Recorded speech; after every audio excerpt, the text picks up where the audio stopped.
Dans cet épisode, nous allons étudier la condition switch et les ternaires. Certainement que tout ceci est nouveau pour vous, mais ne vous inquiétez pas, vous allez bien comprendre tout à l'heure. Donc, nous venons d'étudier le fonctionnement de la condition if-else, qui est très utile dans de nombreux cas. Toutefois, elle n'est pas très pratique pour faire ce qu'on appelle le cas par cas. Donc, c'est là qu'intervient le switch.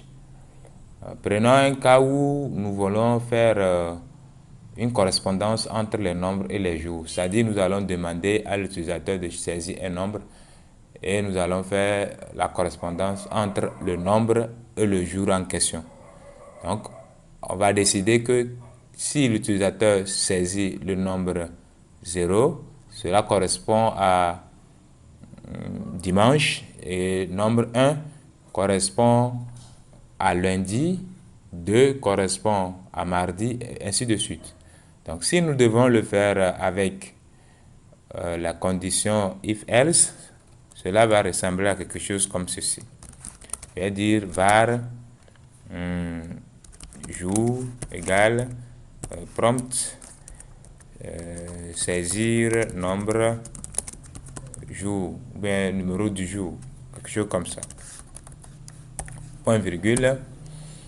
Et là, on va faire les conditions maintenant. If jour égale 0, alors on va dire, on va faire alerte dimanche.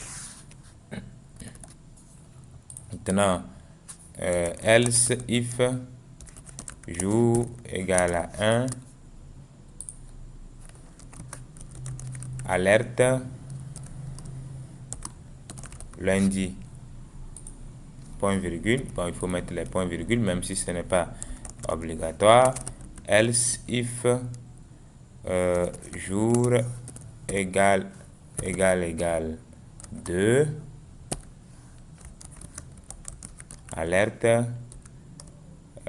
mardi. Else if jour égale 3, alerte mercredi. Vous voyez, donc on va faire ceci jusqu'à parler de jeudi, vendredi, samedi, dimanche. Donc ce n'est pas vraiment pratique. Je vais mettre fin à ça et puis on va aller tester pour voir le résultat. On va me demander de saisir un nombre, je saisis 0, on me dit dimanche, voilà, je vais encore actualiser, je vais saisir 1, on me dit lundi, ainsi de suite. Au lieu de faire les if-else, dans cette circonstance, c'est préférable d'utiliser la condition switch. Et comment est-ce que cela va fonctionner? Il suffit de déclarer la variable qu'on a déjà déclarée ici, qui est jour. Et maintenant, faire appel à la condition switch. Et à l'intérieur, maintenant, nous allons juste passer l'ensemble des possibilités. Très bien. Donc, on commence. La variable étant déjà déclarée, je mets tout simplement switch. Entre parenthèses, jour. Donc, jour étant la variable dans laquelle je stocke l'ensemble des valeurs saisies par l'utilisateur. Et là, je vais mettre case, donc je vais mettre l'ensemble des cas. Donc case 0, 2 points, je vais mettre alerte, voilà, dimanche. Vous voyez que ça devient plus facile. Maintenant, je mets case 1, 2 points, alerte, lundi, break,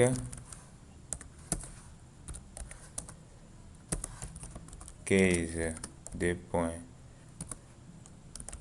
alerte, mardi. C'est vrai que nous écrivons la même chose, mais cette fois-ci, au lieu de répéter else if, ce n'est plus le cas. On écrit tout simplement les cases.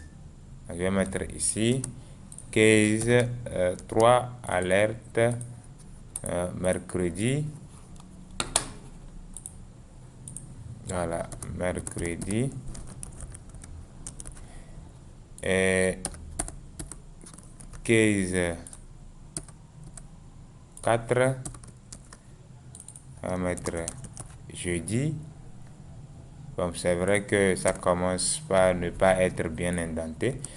Je vais ramener les choses normalement. Très bien. Ici, je ramène ceci comme ceci. Voilà, case 5. Case 5, je vais mettre vendredi. Je sais pas pourquoi est-ce que ça ne se passe pas très bien. Mais bon, on va avancer. Samedi. Donc, il s'agit du case 6. Voilà.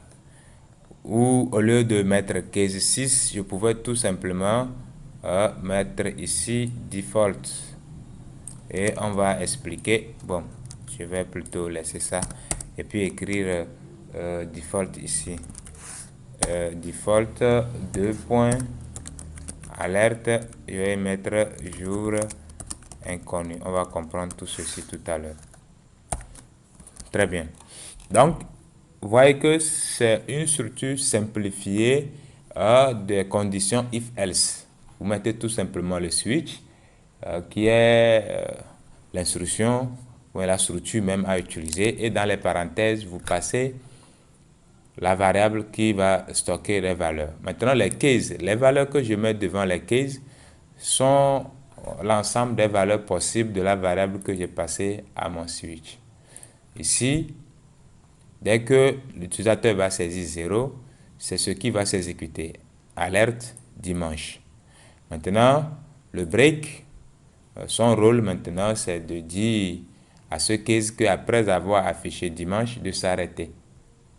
La même chose pour case 1, case 2, case 3. Maintenant, le default, cette alerte de default va s'exécuter au cas où aucune des valeurs que j'ai spécifiées ou bien aucun des cas ici ne se produit, c'est-à-dire l'utilisateur ne saisit aucune des valeurs spécifiées pour chacun des cas ici. Là, vous allez voir que c'est jour inconnu qui va s'afficher. Allons-y tester tout ceci, voir ce que cela donne. Saisir un nombre, je vais saisir 8 et on me dit jour inconnu. Et exactement, vous voyez, la valeur que j'ai saisie ne correspond à aucun cas ici. Maintenant, si je réactualise et je saisis par exemple 4, on va avoir encore jour inconnu. Est-ce qu'il y a 4 quelque part? Oui, ça devait être jeudi. Pourquoi est-ce que ça ne me met pas jeudi? Je vais mettre 0. On me met toujours jour inconnu. Je vais essayer de voir qu'est-ce qui se passe. Je crois qu'il y a un petit souci qu'on doit régler ici. Bon. Certainement que la valeur que nous avons saisie ici n'est pas vraiment reconnue comme une valeur numérique. Donc, je vais essayer de convertir ceci en int. En écrivant déjà quoi? Parse int. Comme ceci, parenthèse. Et puis voilà. Là, je suis sûr que les valeurs saisies par l'utilisateur seront converties en nombre. Maintenant, je vais essayer de saisir la valeur 0. On va voir ce que ça donne. Voilà, ça marche très bien. Maintenant, là, j'ai dimanche. Si je réactualise, je mets 4. Ça m'affiche jeudi.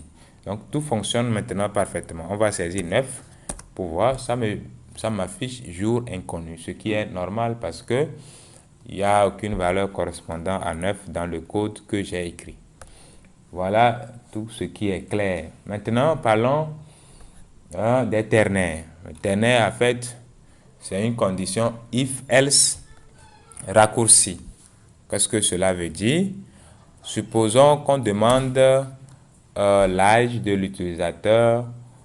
On va écrire var âge égale. On va en même temps convertir ça pour ne plus avoir de problèmes. Et on va écrire maintenant prompt votre âge. 2 points, je mets point, virgule.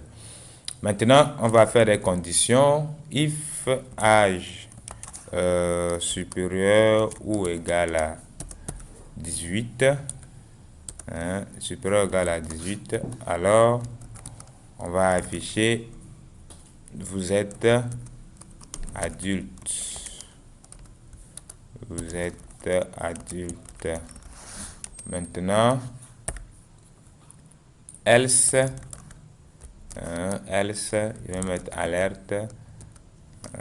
Vous êtes un enfant. Voilà, tout simplement. Donc, on va aller tester, voir ce que cela va afficher. Si je mets 12, on me dit que je suis un enfant.